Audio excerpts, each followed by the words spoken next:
This is the Lone Crater YouTube. We hope this video helps. You start by cutting power and removing the cable from all devices. Safety first. Inspect the USB-C plug, the sheath, and the first inch of the flexing area for breaks or frays, because that's where failures hide.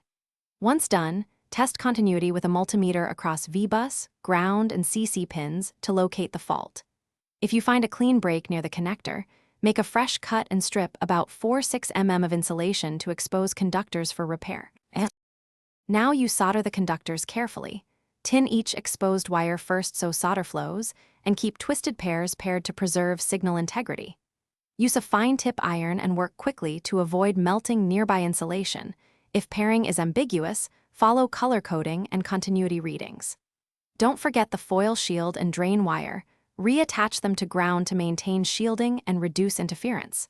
Once each joint is solid, slide appropriately sized heat shrink over each conductor, and apply heat for a snug, insulated finish. Finish by rebuilding the outer jacket and strain relief with layered heat shrink and optional epoxy for reinforcement. This prevents the same bend point from failing again. After cooling, verify continuity and polarity, then test charging with a low-value device or meter to confirm V-bus and ground behave under load. Make sure data lines pass USB enumeration if needed. If something remains intermittent, focus on the CC pin and high-speed pairs. Those errors often show as negotiation failures rather than simple open circuit.